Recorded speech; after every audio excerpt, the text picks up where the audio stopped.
At this time, I'd like to bring up one of our main honorees.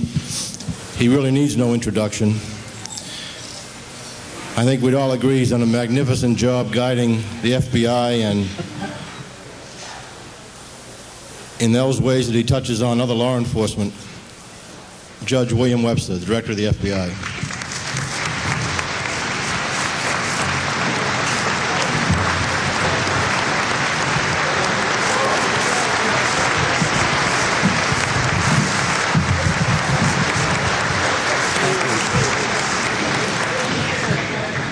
Thank you very much.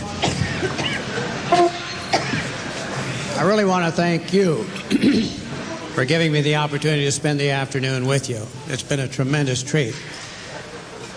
It's been a lot of pride to stand up to honor the many heroes and distinguished public servants who've been recognized here at this table today. I have to say that the happiest moment came when I got to stand up and go out and check the condition of the grass outside. But other than that, it's been a great afternoon. It's been a special honor to sit up alongside the Commandant of the Marine Corps, who is not only a superb military leader, but has been as fine a friend as I've had in Washington these past years, P.X.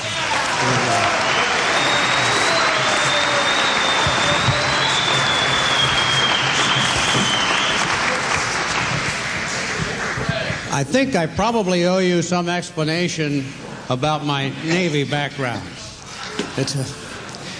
I was in a small college when the war broke out, and we all enlisted in various officer training programs. Later on, Ted Williams came to my college, and I went somewhere else.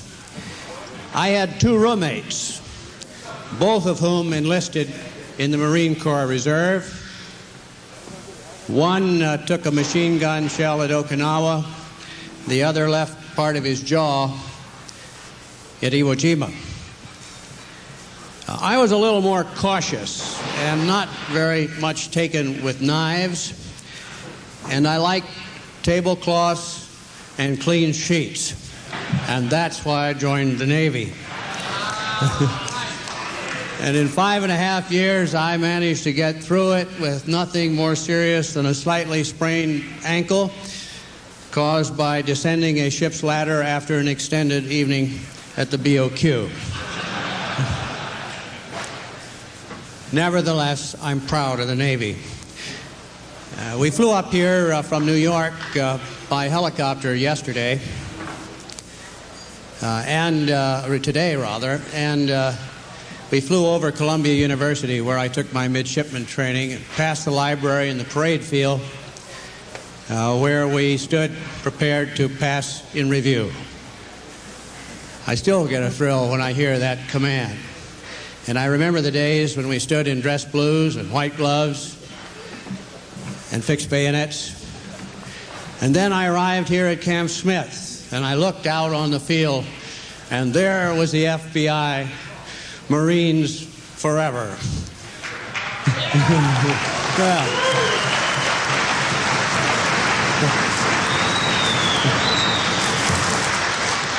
I had to say you weren't quite as pretty a sight, but I was every bit as proud of you as I was of my own battalion.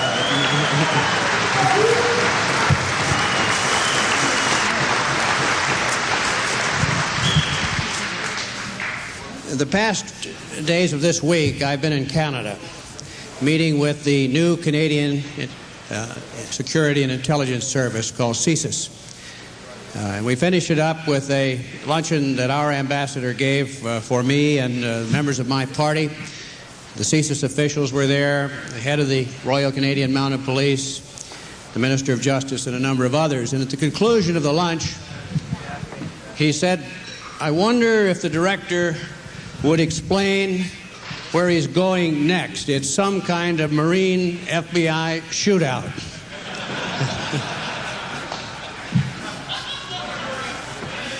And the only thing that came to me were the words of a young boy who took his younger brother to the zoo. And there they both saw an elephant for the first time. There was a guardrail around the elephant, and the littlest boy couldn't really see over it, just saw the top of the elephant. And he said, "What is it?" And the older brother said, "I think it's a large, fat horse with a huge tail." He said, "What's he doing?" He said, "Let me look." He said, "He's picking up peanuts with his tail." He said, "What's he doing with that?" He said, "If I told you, you wouldn't believe me."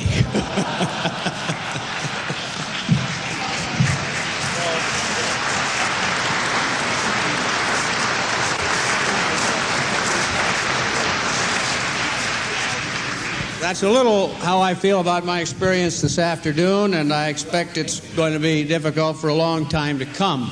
I had a deputy, Lee Caldwell, who retired this year, who always told me that he thought he could cover for me because this might be something that I might not want to come to, and he'd sacrifice himself and come. I'm going to have a few words with him when I get back about that. Last week, Peter Uberoth invited me to come and sit with him in St. Louis, where our two Missouri teams were competing. And there was tremendous excitement in the air and a great thrill for me to be there. And I asked him the question, what is it that brings great teams forward, that leads them to excel? And he said pride. Pride, he thought. I mentioned that to Ted Williams this afternoon, and he said, yeah, and enthusiasm. Well, those of you who have been Marines, once a Marine, always a Marine, who have joined the FBI have brought a certain sense of pride and enthusiasm to our organization that has infused it with a special kind of spirit. And I thank the Marine Corps for that. We're both small, we're both highly disciplined, we both believe in what we're doing.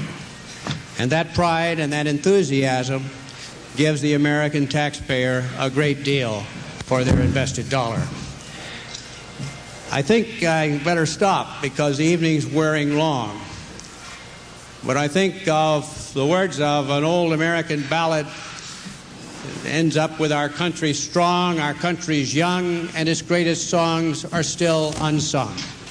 We've come here today to reminisce and be prideful and remember the days of great excitement and great contribution to our country. We also have to think about what's ahead for our country, the opportunities that lay there for our children and our children's children if there continue to be men like the Marines who are willing to put their own lives on the line for the safety and defense of our country. I'd like to say then to my friend P.X. Kelley, keep that force in readiness, P.X.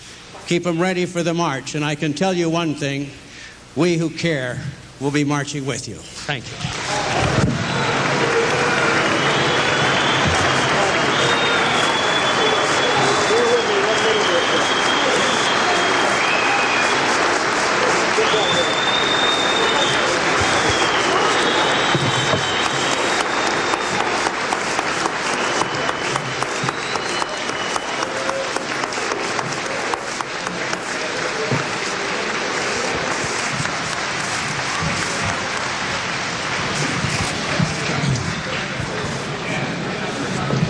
Judge Webster, on behalf of the FBI Marine Corps Association, I'd like to present you with this plaque that I think will look really nice in your office or anywhere else you choose to put it. It says, presented to William Webster, Director, Federal Bureau of Investigation, in appreciation of your dedicated and dynamic leadership of the FBI and for your efforts in support of federal law enforcement throughout the United States. Semper Fi, FBI Marine Corps Association, 31 October 1985. Thank you, sir.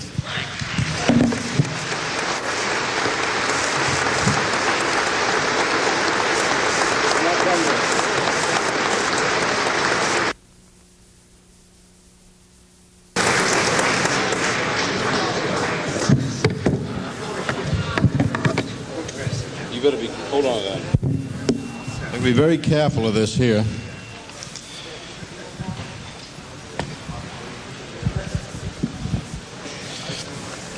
The director didn't say too much about it, although he did mention St. Louis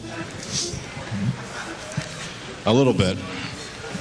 We thought it'd be nice to give him something that's from St. Louis. This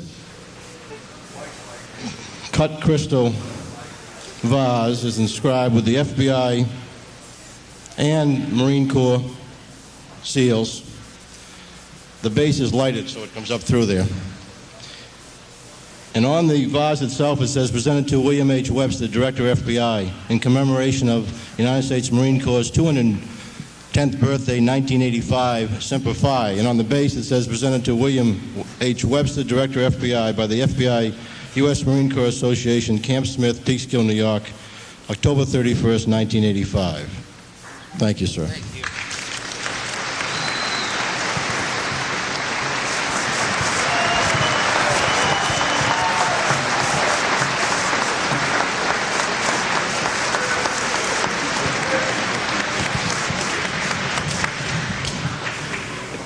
It's generally at a time like this I make some smart aleck remark, but after the tremendous statements made by the judge, I can't possibly zing you. Or my name is not John Smith of the Newark office.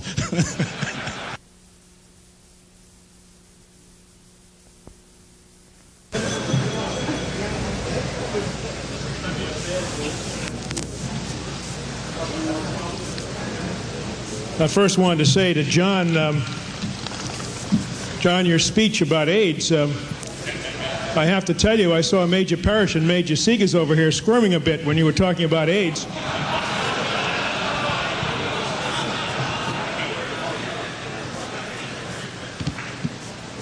There are no words that could express how I feel about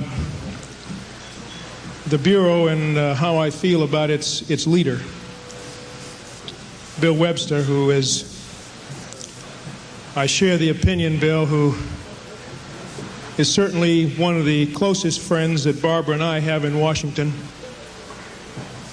a man of great honesty, integrity, and this is a special year, my 4th year here, a special year because he chose to share it with us. And we deeply appreciate that, Bill, from the bottom of our hearts.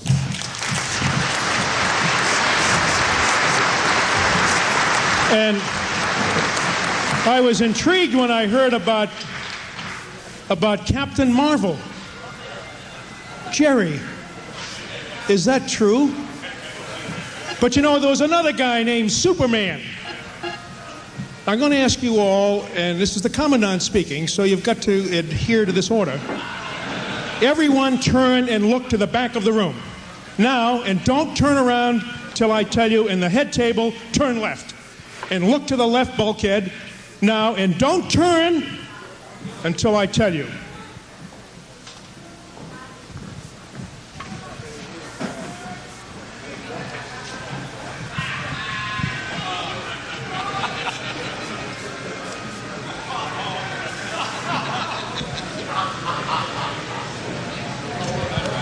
All right.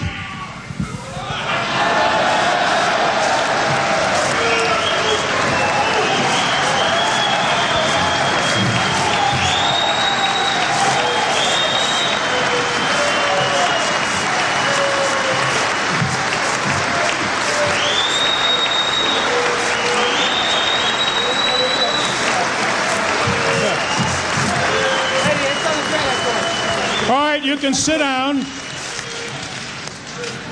You always thought that FBI meant Federal Bureau of Investigation. It means full-blooded Irishman.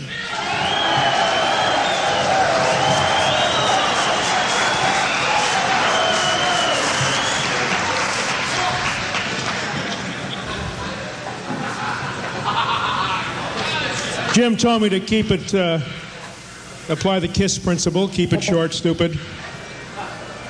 And I'm reminded of the best 5-minute speech that I ever gave. I was the guest of honor at the 4th Marine Division reunion.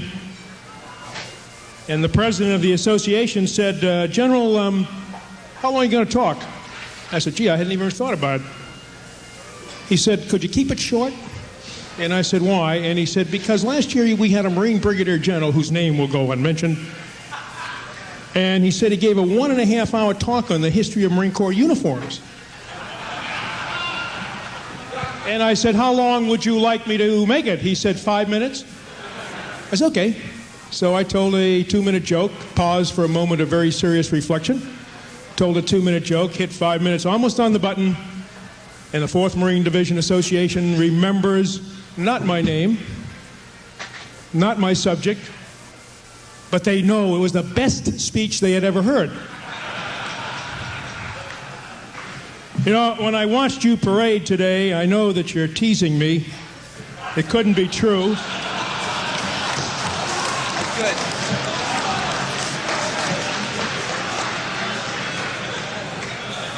And I told you, I'm going to keep coming back till you get it right.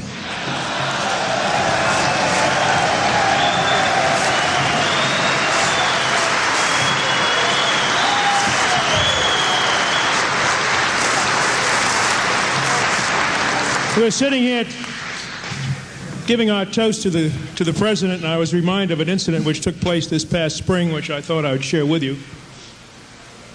The president meets with the Joint Chiefs of Staff. He better meet with us soon, or else we're not going to be there. But president meets with us once a quarter. And 3 quarters ago, he decided he was going to meet with us in our meeting room, which is a place called the Tank. Don't ask me why, but it's called the Tank. Maybe they feel we're up to our neck in water, I don't know. But anyhow, we're all set in this very serious room for the arrival of the president. The vice president's there, Secretary of Defense, Deputy Secretary of Defense, Bud McFarlane, all the Marines. The chairman and all the chiefs, and 2 of my colleagues on the Joint Chiefs were up by the door, I guess trying to get a little quick FaceTime when the president came in. And I was kind of in the back of the room. And the president greeted them very cordially, as he always does, and walked through them to me and warmly shook my hand and pulled up his sleeve and said, look what I'm wearing. And he was wearing Marine Corps cufflinks. Now, if you think that endeared me to the hearts of my fellow Joint Chiefs, you're sadly mistaken. But to show you how clever the president is, that afternoon he had 3 more pairs of cufflinks. I heard it said eloquently tonight, the Corps is people. We pride ourselves because the other services like to man the equipment, and we like to say, and there's a big difference, that we equip the man. And I see some of the men that I have served with here tonight, starting with General Platt, who incidentally, and he knows it now, and I keep praying that somehow he'll go back and correct his mistake, who flunked me in instructor orientation course when I was a 2nd lieutenant. He thinks it's a joke. He thinks I'm kidding all the time. Tim Howard, who didn't tell you the whole story, nor did anyone else the whole story, and Tim would probably tell you if you had asked.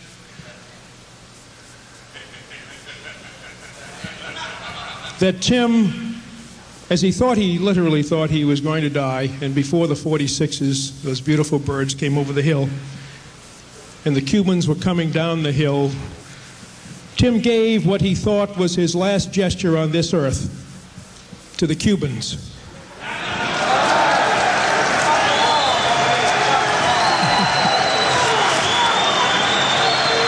It is true, isn't it, Tim?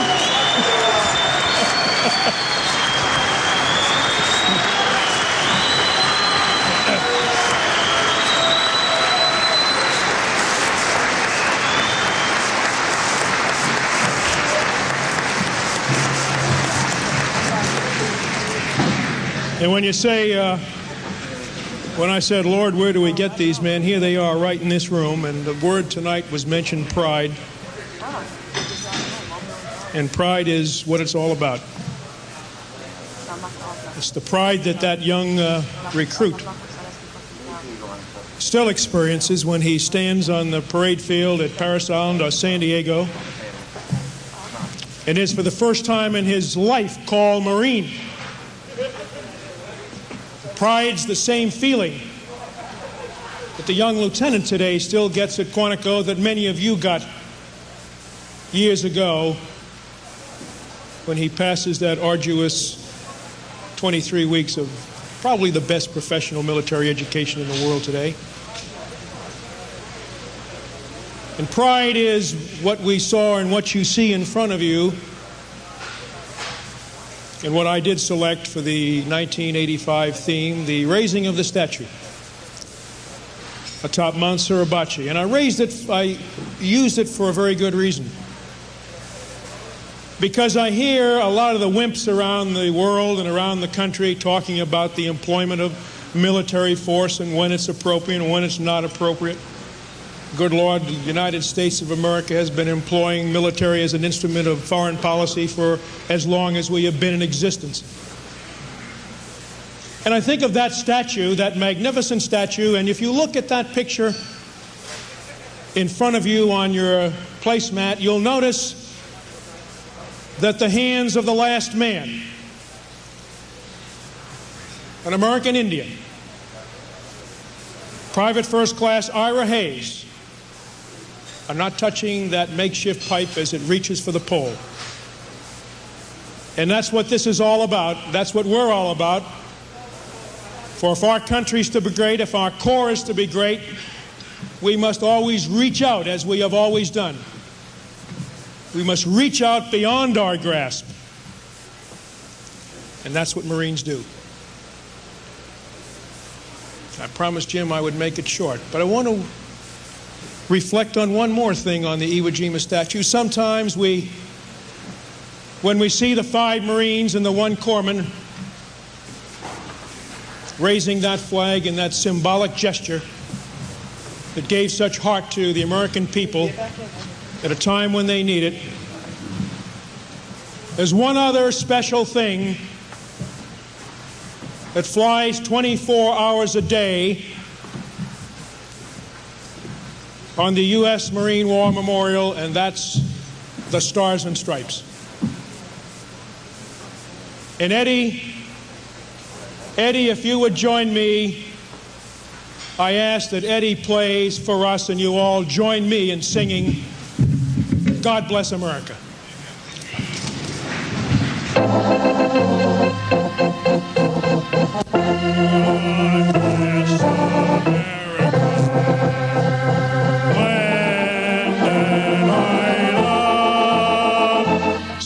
Beside and guide through the night with the light from above, from the mountain to the prairie to the ocean white with hope.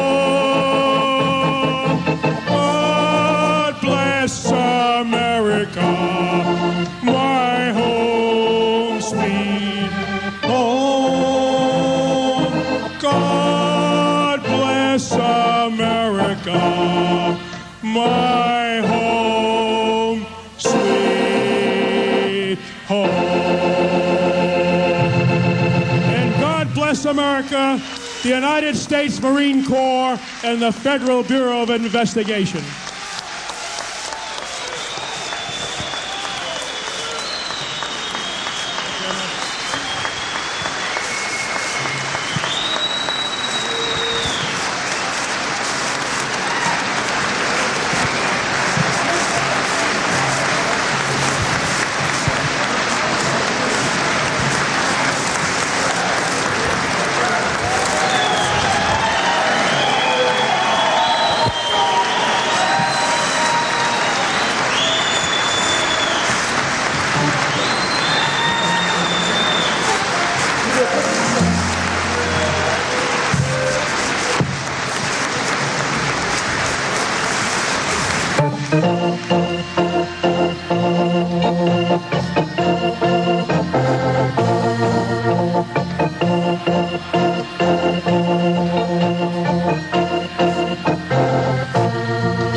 Hello, gentlemen. Ladies.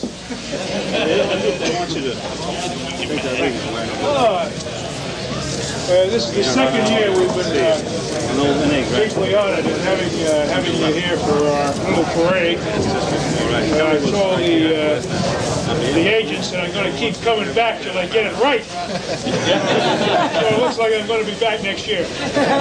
But we're deeply thrilled that you be here too, and we thank you very much for taking the time out to be with us and share a little bit of this very special day. And wish you the best of luck. Thank you, sir. And I'm not worthy of being an instructor, but I'll wear this with great pride. Thank you, sir. Thank you, sir.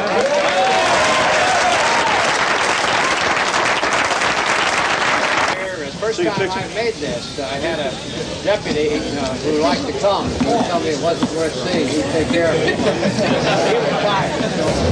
God bless you.